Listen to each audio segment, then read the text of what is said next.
नमस्कार दोस्तों, स्वागत है आपका हमारे इस एक और नए वीडियो के अंदर। लास्ट वीडियो में हमने पार्टनरशिप स्टार्ट कर दी थी। जो पार्टनरशिप के फंडामेंटल्स थे, जो फर्स्ट चैप्टर था, उसको हमने उसकी स्टार्टिंग की कुछ थ्योरी देखी और उसी को आगे कंटिन्यू करते हुए अब हम बढ़ते हैं नेक्स्ट टॉपिक की तरफ, जो है पार्टनरशिप डीड। तो बिना किसी देरी के शुरू करें। हाँ तो दोस्तों, हमारा नेक्स्ट टॉपिक की तरफ बढ़ते हैं हम, जो कि है हमारा पार्टनरशिप डीड। थोड़ा सा अगर मैं पुराना आपको रिवाइज कराने की कोशिश करूं तो हमने लास्ट वीडियो के अंदर पार्टनरशिप की डेफिनेशन देखी थी, उसके कैरेक्टरिस्टिक्स या फीचर्स देखे थे हमने। तो पार्टनरशिप की डेफिनेशन बड़ी इजी है, बड़ी सिंपल है। कुछ इंपॉर्टेंट पॉइंट्स है उसके अंदर कि पार्टनरशिप कौन कर सकता है। पार्टनरशिप कोई भी पर्सन जो कि एलिजिबल है कॉन्ट्रैक्ट करने के लिए वो पार्टनर बन सकता है। मिनिमम नंबर्स ऑफ पार्टनर्स आपके रहने वाले हैं 2 और maximum number of partners according to companies act 2013 and miscellaneous act 2014 के अकॉर्डिंग देखा जाए तो 50 पार्टनर्स आपके रह सकते हैं पार्टनरशिप के अंदर। अब देखिए, जब भी कोई पार्टनरशिप फॉर्म में आती है, जब भी कोई पार्टनरशिप बनती है, तो जो पर्सन्स हैं जो कि पार्टनरशिप बनाना चाहते हैं, उनके बीच में एक कॉन्ट्रैक्ट होता है। अब कॉन्ट्रैक्ट कैन बी रिटन और ओरल। कॉन्ट्रैक्ट रिटर्न भी हो सकता है और कॉन्ट्रैक्ट ओरल भी हो सकता है। किसी तरह की कोई कंपल्शन नहीं है कि कॉन्ट्रैक्ट जो है वो रिटर्न ही रहेगा। अगर पार्टनर चाहें तो ओरल कॉन्ट्रैक्ट भी कर सकते हैं। बट जैसा कि मैंने बताया था कि लॉ ये प्रिस्क्राइब करता है आपको कि आप रिटर्न एग्रीमेंट करें तो ज़्यादा अच्छा रहेगा, ताकि अगर किसी भी तरह का कोई डिस्प्यूट होगा इन फ्यूचर के अंदर तो वो डिस्प्यूट सॉर्ट करने में थोड़ा सा आसान रहता है। तो यहाँ पर अगर हम बात करें रिटर्न डॉक्यूमेंट की, तो रिटर्न डॉक्यूमेंट को एक अलग से नाम दिया गया है जिसे हम बोलेंगे पार्टनरशिप डीड। तो जैसा कि आपके सामने है पार्टनरशिप डीड की अगर डेफिनेशन की बात करें तो पार्टनरशिप डीड की डेफिनेशन में बोल रहा है ये हाँ जी, देखिए, पार्टनरशिप डीड की डेफिनेशन की बात करें तो पार्टनरशिप डीड की डेफिनेशन में है a written document contains the terms and conditions of the partnership. तो पार्टनरशिप जो डीड है, वो डीड में क्या मेंशन होता है, जो भी पार्टनरशिप के terms and conditions partner decide करेंगे, वो सारे के सारे टर्म्स एंड कंडीशंस मेंशन होगी पार्टनरशिप डीड के अंदर of A partnership, and because of which the partnership comes into existence is known as partnership deed. It is a legal document. Legal document क्यों बोल रहे हैं इसको? क्योंकि इसको कोर्ट वैलिड मानता है। Signed by all the partners and has the following clauses. तो अगर मैं शॉर्ट में बात करूं, आपको बताऊं तो पार्टनरशिप डीड क्या है। Partnership deed is an written document signed by all the partners, which means all the partners are agree of terms and conditions which are mentioned in partnership deed। और उसमें जितने भी टर्म्स एंड कंडीशंस डाल रहे हैं वो भी सारे के सारे पार्टनर्स मिलके ही सारी टर्म्स एंड कंडीशंस डाल रहे हैं। सभी पार्टनर उसके ऊपर साइन करते हैं, जिसका मतलब सारे के सारे वो टर्म्स एंड कंडीशन पे क्या करते हैं, एग्री करते हैं। यही कहलाती है आपकी पार्टनरशिप डीड। अब पार्टनरशिप डीड के कुछ कंटेंट हैं, मतलब पार्टनरशिप डीड में वैसे तो चाहे पार्टनर कि जो भी वो रखना चाहते हो पार्टनरशिप के अंदर शर्तें, वो सारी उसमें मेंशन कर देते हैं, पर फिर भी हम कुछ बेसिक जो क्लॉज हैं पार्टनरशिप डीड के वो देख लेते हैं यहाँ पर। तो बेसिक क्लॉज में सबसे पहला क्लॉज आता है, वो आता है डिस्क्रिप्शन ऑफ द पार्टनर। सबसे पहले पार्टनर्स का डिस्क्रिप्शन दिया जाता है। डिस्क्रिप्शन में क्या देंगे, पार्टनर्स का नेम, पार्टनर्स का एड्रेस, और जो भी पार्टनर्स उसमें इन्वॉल्व हो रहा है उन सारे पार्टनर्स के नाम यहाँ पर मेंशन किए जाएंगे। इसके बाद में मेंशन किया जाएगा डिस्क्रिप्शन ऑफ द फर्म, जिसमें आप देखेंगे कि जो फर्म है उस फर्म का नेम और एड्रेस। जो भी आप फर्म बना रहे हैं उस फर्म का आप कुछ तो नाम रखेंगे, तो उसका नाम और उसका एड्रेस हम यहाँ पर मेंशन करेंगे।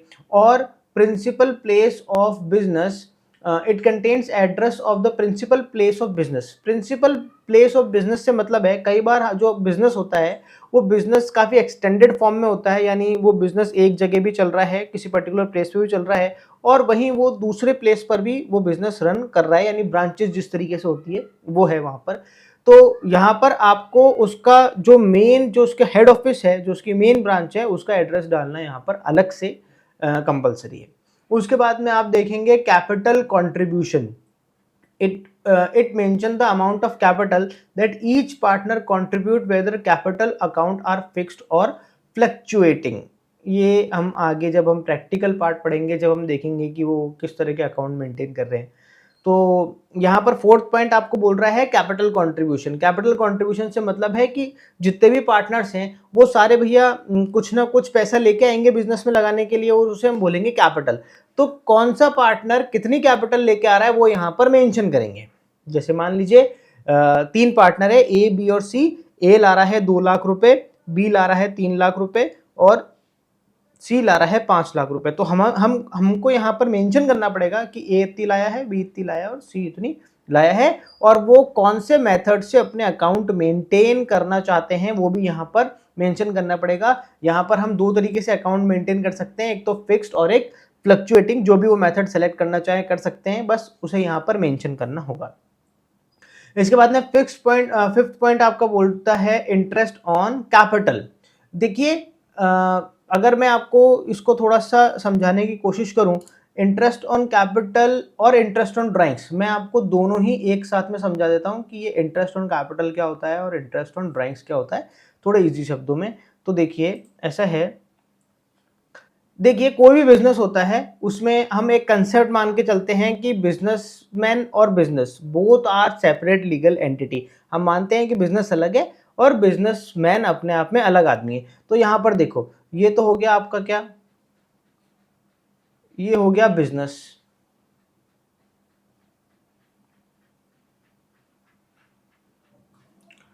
और ये मैं बात कर लेता हूं, ये आ गया आपका बिजनेसमैन। अब जब भी बिजनेस स्टार्ट होता है तो बिजनेसमैन कैपिटल देता है, मनी देता है किसको, मनी देता है वो किसको, बिजनेस को। तो एक तरीके से देखा जाए हम सारी बुक्स ऑफ अकाउंट तो किसके अकॉर्डिंग मेंटेन करते हैं, बिजनेस के अकॉर्डिंग मेंटेन करते हैं। तो यहाँ पर क्या हो रहा है, बिजनेसमैन पैसा दे रहा है किसको, बिजनेस को पैसा दे रहा है। तो ये पैसा बिजनेस का तो नहीं है, ये पैसा किसका है, बिजनेसमैन का। इसका मतलब बिजनेस को ये पैसा बाहर से मिला है। अब देखो, अब किसी ने हमें पैसा दिया है तो बदले में हमें उसे कुछ तो देना पड़ेगा।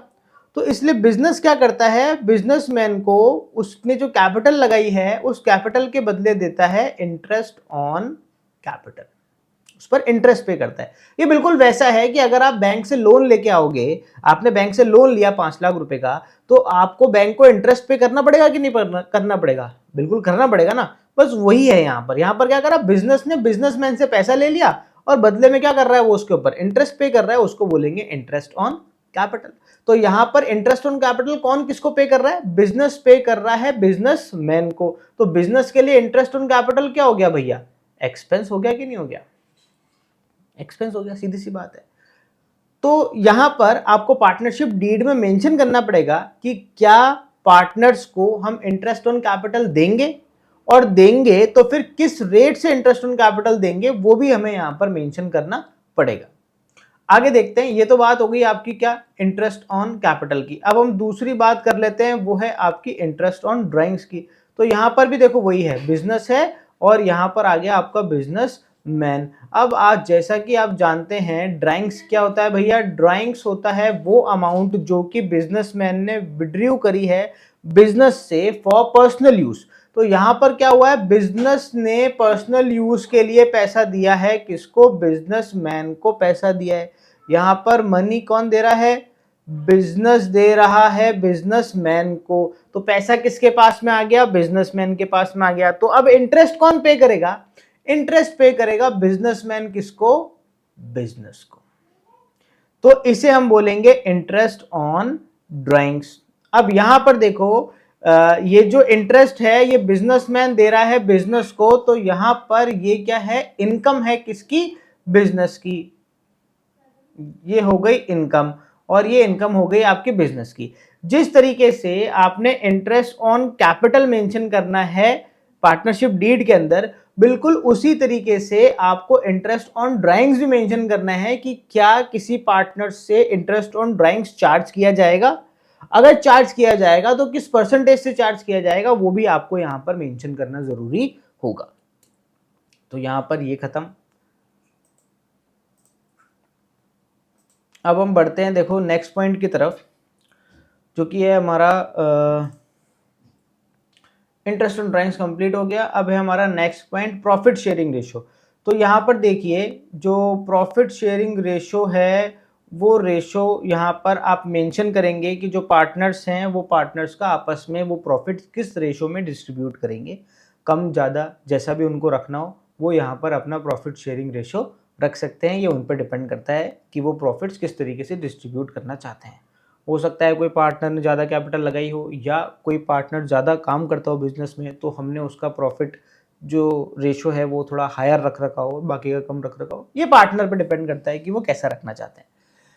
इसके बाद हम देखते हैं आगे आ रहा है remuneration to partners. Remuneration to partner, it specified that amount of salary, commission etcetera. देखो अगर पार्टनर को प्रॉफिट तो मिलना ही मिलना है साल के लास्ट में, पर हो सकता है कि हम किसी पार्टनर को सैलरी भी पे कर रहे हों उसके काम के बदले में, या उसको कमीशन पे कर रहे हों किसी पर्टिकुलर वर्क के बदले में। तो अगर ऐसा कुछ है, अगर ऐसा कुछ आप करना चाहते हो तो ये आपको मेंशन करना पड़ेगा पार्टनरशिप डीड के अंदर। इसके बाद में बात आ रही है इंटरेस्ट ऑन लोन की। अब ये है एक्चुअली ये होना चाहिए इंटरेस्ट ऑन पार्टनर्स लोन।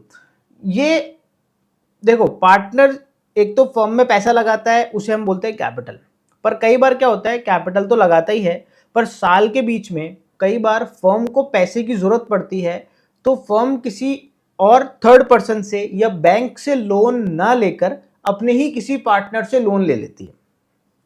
इसका मैं एक एग्जांपल देता हूं आपको कि जैसे दो पार्टनर है, ए और बी पार्टनर है, दोनों ने मिलके बिजनेस स्टार्ट करा और ए ने 5 लाख रुपए लगाए, बी ने भी क्या करे 5 लाख रुपए लगाए बिजनेस के अंदर। 10 लाख रुपए लगाकर उन्होंने फर्म स्टार्ट कर दी, उनका बिजनेस चल रहा था। 5-6 महीने उन्होंने काम करा, उसके बाद में उनको 2 लाख रुपए की और जरूरत पड़ी। तो ए बोलता है यार ऐसा है कि पैसे की जरूरत पड़ रही है, अपन एक काम करते हैं बैंक से लोन ले लेते हैं। बी बोलता है यार बैंक से लोन लेने की क्या जरूरत है, बैंक से लोन लोगे वो 12% या 15% की रेट से लोन दोगे, मेरे पास में अंधा पैसा है। बी बोल रहा है मेरे पास में अंधा पैसा है, बैंक से लोन लेने की जरूरत नहीं है, एक काम करो मैं लोन दे देता हूं। तो 2 लाख रुपए किसने दे दिए, बी ने दे दिए फर्म को। अब हो सकता है कि वो रेट भी कम ले रहा हो, वो कह रहा है कि भैया बैंक तो जो है 12% और 15% की रेट से लोन लेगा और मैं तो क्या करता हूं अब यहाँ पर आप तुम लोगों से 7% या 8% या 6% की रेट से क्या कर लेता हूं, तुम्हारे से इंटरेस्ट ले लूंगा। तो यहाँ पर बिजनेस को भी फायदा हो रहा है और जो पार्टनर है उसको भी फायदा हो रहा है।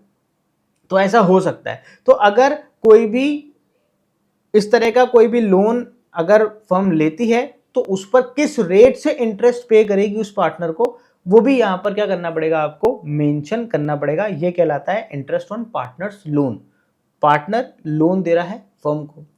यहां पर आपके दिमाग में हो सकता है कि एक सवाल उठे कि वो कैपिटल क्यों नहीं कहलाएगी, वो लोन क्यों कहलाएगा। देखो ऐसा है कि कैपिटल अपने आप में अलग चीज है। कैपिटल अगर कोई बिजनेसमैन अगर अपने बिजनेस में कैपिटल लगाता है तो वो कैपिटल तभी बिजनेस से दोबारा बाहर निकलती है जब उस बिजनेस बंद हो रहा होता है, उस बिजनेस का वाइंड अप हो रहा होता है। पर लोन देना अपने आप में एक अलग चीज है। लोन अगर किसी बिजनेसमैन ने या पार्टनर ने अगर फर्म को दिया है तो लोन की एक फिक्स डेट होती है। देखो अगर आपने लोन लिया है बैंक से तो आपने 5 साल के लिए या 10 साल के लिए एक टाइम पीरियड के लिए लोन लिया होगा ना, उस टाइम पीरियड के बाद आपको वो लोन चुकाना पड़ेगा वापस। बिल्कुल ऐसा ही है यहां पर, कुछ टाइम पीरियड के लिए क्या कर रहा है, वो जो एक्स्ट्रा अमाउंट है वो एक पार्टनर दे रहा है फर्म को और एज ए लोन, और जैसे ही आपका वो काम निकल जाएगा 2 साल के लिए 3 साल के लिए आपने अगर लोन लिया है तो 3 साल बाद क्या करेंगे, आप उस लोन को वापस से रीपेमेंट कर देंगे उसी पार्टनर को। ठीक है। इसके बाद में आप देख लो जो 10th पॉइंट है वो है rights and duties of partners. Partners की राइट्स हैं, ड्यूटीज हैं, जो कि अपने राइट पहले भी देखे थे राइट्स। तो राइट्स और ड्यूटीज यहाँ पर अलग से अगर आपको कुछ मेंशन करना है तो आप यहाँ पर मेंशन कर सकते हैं। उसके बाद में मोस्ट इंपॉर्टेंट पॉइंट है ड्यूरेशन ऑफ पार्टनरशिप। पार्टनरशिप कितने समय तक रहेगी ये भी आपको मेंशन करना पड़ेगा। कई बार पार्टनरशिप किसी पर्टिकुलर वर्क के लिए की जाती है और जैसे ही वो वर्क खत्म हो जाता है पार्टनरशिप भी डिसॉल्व हो जाती है। कई बार पार्टनरशिप किसी टाइम बीइंग के लिए की जाती है और जैसे ही वो टाइम खत्म हो जाता है तो पार्टनरशिप खत्म हो जाती है। इसका एक छोटा सा एग्जांपल दूं, मान लो अपने शहर के बाहर कोई किसी तरह का कोई ब्रिज बनना है और गवर्नमेंट वो ब्रिज बनवाना चाहती है और गवर्नमेंट उसके लिए टेंडर मांगती है। तो हो सकता है कि टाटा और एल&टी दोनों मिलकर क्या करें, वहां पर टेंडर डालें और दोनों पार्टनरशिप में वो ब्रिज बनाने का ठेका गवर्नमेंट से ले लें। अब देखो टाटा अपने आप में एक अलग कंपनी है और एल&टी अपने आप में एक अलग कंपनी है, पर फिर भी दोनों साथ में मिलकर पार्टनरशिप में वो ब्रिज बनाने का काम कर रहे हैं और वो पार्टनर बने हैं, सिर्फ वो ब्रिज बनाने के लिए पार्टनर बने हैं। जैसे ही वो ब्रिज का काम कंप्लीट हो जाएगा वैसे ही उनकी पार्टनरशिप भी क्या हो जाएगी दोस्तों, खत्म हो जाएगी। तो ऐसे ही पर्टिकुलर वर्क के लिए भी पार्टनरशिप बन सकती है और किसी फिक्स टाइम के लिए ही बन सकती है, जैसे साल भर के लिए, 2 साल के लिए ऐसे पार्टनरशिप बन सकती है। उसके बाद में वो पार्टनरशिप भी क्या हो जाएगी भैया, अपने आप खत्म हो जाएगी। तो यहाँ पर अच्छा ये मैंने ऊपर नहीं करा, ठीक है, ये सारे के सारे पॉइंट आ जाते हैं इसके अंदर। ये हो गया आपका पार्टनरशिप डीड का जो कंटेंट है, जो पार्टनरशिप डीड में आप कौन कौन, देखो वैसे तो बहुत सारे पॉइंट पार्टनरशिप डीड में मेंशन होते हैं, पर ये कुछ इंपॉर्टेंट पॉइंट्स हैं जो कि पार्टनरशिप डीड में मेंशन होते ही होते हैं। आप इसमें से मैंने 10-11 पॉइंट करा रखे हैं, आप अगर 6-7 पॉइंट भी अगर याद कर लेंगे तो बहुत अच्छा रहेगा आपके लिए, ठीक है। क्वेश्चन बनता है यहाँ से। अब देखिए नेक्स्ट पॉइंट, अब नेक्स्ट पॉइंट की तरफ बढ़ते हैं जो कि है in the absence of partnership deed what rules should be applicable। अगर पार्टनरशिप डीड आपने नहीं बनाई है, जैसा कि आपको पता ही है कि हम एग्रीमेंट ओरल भी बना सकते हैं, रिटर्न भी कर सकते हैं, कोई कंपल्शन नहीं है हमारे पास में। तो अगर मान लीजिए किसी पार्टनर ने पार्टनरशिप डीड नहीं बनाई है और उनके बीच में कोई डिस्प्यूट होता है, तो ऐसे कौन से रूल हैं जो कि एप्लीकेबल होंगे इस कंडीशन के अंदर। कुछ बेसिक चीज़ें हैं, 4 या 5 चीज़ें हैं, आप देखिएगा। सबसे पहला बोल रहा है no interest on capital to any partner. अगर पार्टनरशिप डीड आपने नहीं बनाई है और अगर कोई पार्टनर बोलता है कि मुझे इंटरेस्ट ऑन कैपिटल दे दो भैया, तो उसे इंटरेस्ट ऑन कैपिटल नहीं दी जाएगी। No interest on capital should be allowed in the case of absence of partnership deed, ठीक है। इसके बाद में बात कर लेते हैं no interest on drawings are charged. इसके बाद में बोल रहा है नो सैलरी और कमीशन टू एनी पार्टनर। किसी भी पार्टनर को कोई भी सैलरी नहीं दी जाएगी, कोई कमीशन नहीं दिया जाएगा। इसके बाद में पॉइंट आता है profit sharing ratio will be equal. जो पार्टनर्स हैं उनके बीच में जो प्रॉफिट शेयरिंग है वो रहेगी भैया इक्वल। ये कोई फर्क नहीं पड़ता कि किस पार्टनर ने कितनी कैपिटल लगाई है, अगर उन्होंने पार्टनरशिप डीड नहीं बनाई है और उन्होंने मेंशन नहीं करा है प्रॉफिट शेयरिंग रेशियो के बारे में, तो किस पार्टनर ने ज़्यादा कैपिटल लगाई हो और किसी पार्टनर ने कम कैपिटल लगाई हो, इस बात से कोई फर्क नहीं पड़ता। प्रॉफिट शेयरिंग रेशियो सारे पार्टनर्स के बीच में इक्वल रहने वाला है। इसके बाद में आता है interest on partners loan 6% per annum. अभी जो हमने लोन की बात करी थी जो कि पार्टनर ने दिया है फर्म को, अगर ऐसा कोई लोन दे रखा है तो उस पर इंटरेस्ट पे करना ज़रूरी है फर्म को। फर्म जो है वो इंटरेस्ट पे करेगी उस पार्टनर को और वो रेट होएगी 6% पर एनम। अगर पार्टनरशिप डीड साइन नहीं करी है तो ये इंटरेस्ट ऑन लोन देना पड़ेगा। तो यहाँ पर देखो मेरे दोस्तों, थ्योरी के कुछ बहुत इंपॉर्टेंट पॉइंट्स जो हैं वो हमने कवर करे हैं और थ्योरी यहाँ पर हमने काफ़ी हद तक कवर कर ली है। इसके बाद में भी थोड़ी बहुत थ्योरी जो है वो आपकी हल्की फुल्की थ्योरी जो है वो बच रही है और वो थ्योरी भी अपन जो है प्रैक्टिकल के साथ में ही कंप्लीट कर लेंगे। अब थ्योरी के हिसाब से तो ये लास्ट वीडियो रहेगा। इसके बाद से अब हम पोर्शन स्टार्ट करेंगे प्रैक्टिकल का। प्रैक्टिकल के जो पॉइंट्स आएंगे वो अब हम कवर करना शुरू करेंगे। तो दोस्तों बने रहिए ऐसे ही हमारे साथ में और मिलते हैं नेक्स्ट वीडियो के अंदर। जय हिंद।